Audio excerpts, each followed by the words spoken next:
crazy. Why is motivation for weaklings? Hello, friends. Let's clearly distinguish between these two concepts, motivation and discipline. They work together like a vicious cycle. Discipline fuels motivation, and motivation strengthens discipline. But if you dig deeper, motivation is simply an emotion, a flash. It's fickle and unreliable. Today I'll tell you how to make discipline your primary tool, not through force and suffering, but through joy and conscious choice. How to wake up early with a sense of anticipation, push your comfort zones, and get a thrill out of it, rather than squeezing yourself dry. Why do I rate motivation so low? It's simple. It lasts for a couple of days at most. You watch a cool movie, stumble upon an inspiring video, or see someone achieve more, and at that moment, a wave washes over you. That's it. Starting tomorrow, I'm changing. I'm starting to train, learn, and earn. The goal seems close and achievable, but the trick is that between wanting and doing lies a long road, and its name is discipline. You can start with enthusiasm alone, but you'll soon give up. The reasons are trivial. There are no immediate results, and most importantly, the fire within fades as quickly as it ignited. Constant burning is the exception, the preserve of those who are fanatical about their own idea. Most of us, however, want very mundane things: to be in shape, to earn more, to develop. And for this, we need a system, not sudden bursts. Let me give you an example from my past. At school, getting up for my first lesson was hell, but my father would be up by 6 in the morning, drinking coffee, reading, planning his day. I'd look at him and think, he just doesn't understand how wonderful it is to sleep. It turns out I didn't. When I started building my own business, time became my most valuable resource. Clear goals require action, and action requires discipline. And here's the important thing: discipline isn't a punishment, but a foundation. Without it, you'll drift, dependent on rare bursts of energy. Motivation is an unreliable companion. Discipline is your personal engine that works in any weather.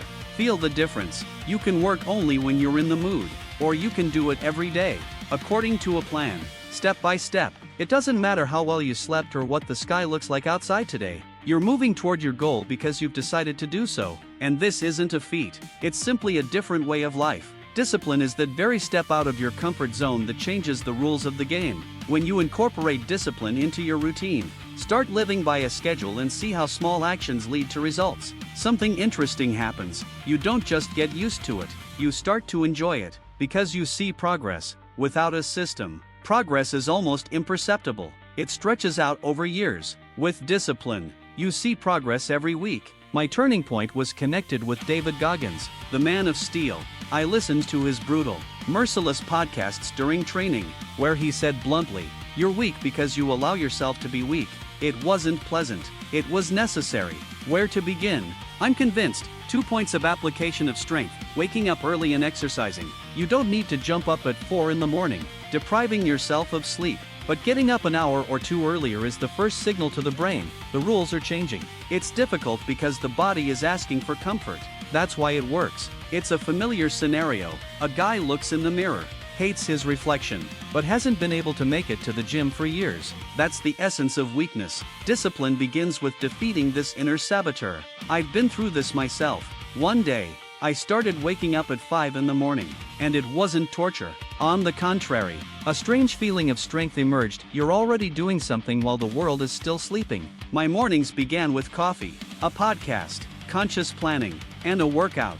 I went to the gym even when I couldn't. Not so much for the muscles but to conquer my laziness. Every day like this gave me a sense of control. For a disciplined person, midday is the time when the main tasks are already accomplished. You feel one step ahead, and this isn't about fatigue, but about energy.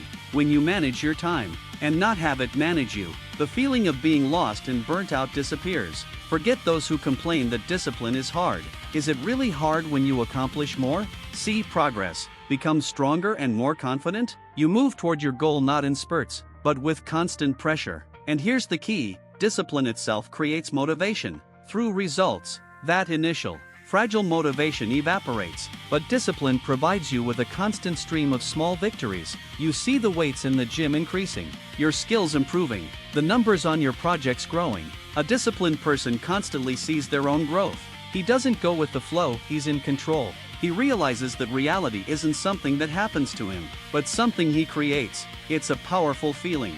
There are two life scenarios: Either you live in reaction mode, you do what circumstances require, burn out, and dream only of rest, or you take control, you decide when to get up, what to do today, what steps to take.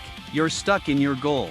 Life stops happening to you, you happen to life. Discipline is the key to a fulfilling life. If you sleep until noon and see no point in getting up earlier, chances are, nothing is driving you forward. There's no growth in your comfort zone. Everything worth achieving lies beyond it. Remember this rule: real results begin where comfort ends.